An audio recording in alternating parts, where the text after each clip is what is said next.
बात याद आ रही, बीच में बता दूं, एक कली है। कोई बताएगा कि जो सती माता थी उसने अपने पिता के यज्ञ कुंड में कूद के अपने आप को भस्म क्यों किया था? पता हो तो वो है पर पता पर शर्मा में भोले बाबा मना कर रहा था कि मत जाओ। हाँ सब वो जा रहा था, ये ही पता है पर वो हट कर नहीं जानकी। अब वो फिर वहां पे उसके बाप ने धक्के दिए तो घर की रही घाट की इस मारे हवन कुंड में समाप्त। इससे पहले भी एक बात और था। भोले बाबा और सती माता बैठे थे।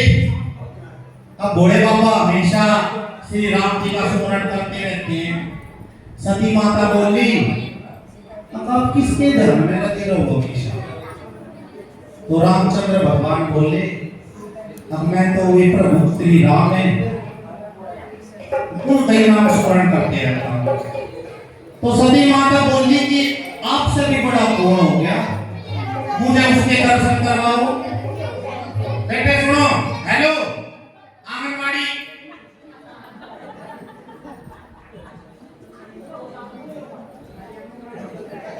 तो सती माता बोली, अब मुझे उनके दर्शन करवाओ।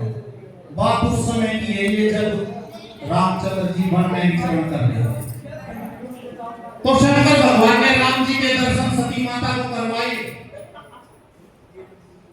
सती माता को विश्वास नहीं हुआ कि ये अवतार है, ये तो साधारण मनुष्य की तरह घूम रहे हैं। वे भगवान की परीक्षा लेने के लिए, उनको आजमाने के लिए सीता मैया का रूप बना के पृथ्वी पे आई।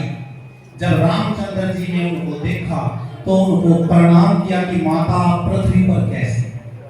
तो सती माता बड़ी शर्मिंदा हुई, वापिस शंकर भगवान के पास गई। शंकर भगवान ने उसी समय उन्हें त्याग दिया था कि तूने मेरा तो मैं मानना नहीं है, कोई बात नहीं, मैं बर्दाश्त कर लेता, लेकिन जो तीनों लोगों के तारणहार है तो उनकी परीक्षा लेने गई। उसके बाद सती माता भोले शंकर के साथ तो थी, लेकिन भोले बाबा उन्हें त्याग चुके थे। उसके बाद यज्ञ हुआ, सभी देवता गए वहां पर, सबका निमंत्रण था, भोले बाबा का नहीं था। सती मैया जिद करके मना करने के बावजूद गई। वहां जाके जब उन्होंने देखा कि यज्ञ में सबका स्थान है, शिव शंकर भगवान का स्थान नहीं है, अपने पिता से उन्होंने नाराजगी व्यक्त की। तो भोले शंकर नाथ के लिए उसके पिता दक्ष ने अपशब्द कहे। तो सती मैया ने कहा कि भोले शंकर भगवान को मुझे पहले ही त्याग चुके हैं, अब इन कानों के द्वारा उनका अपमान, उनकी निंदा सुन चुकी हूं, तो अब ये शरीर किसी काम का नहीं।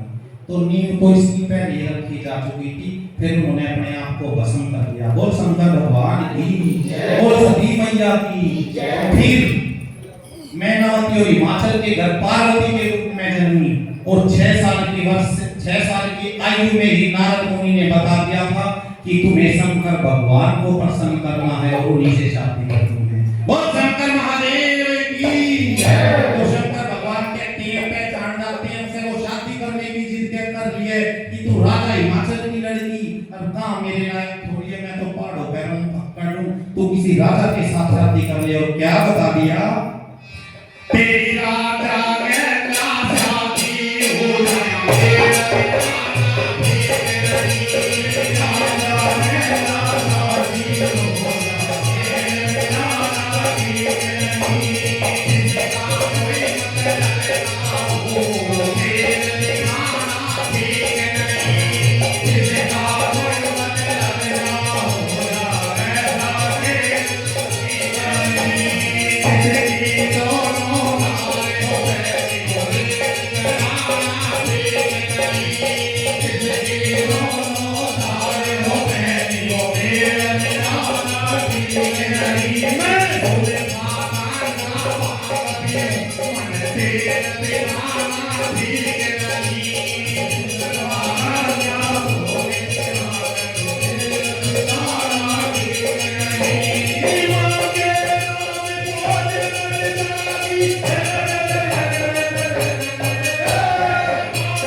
बोल सच्चे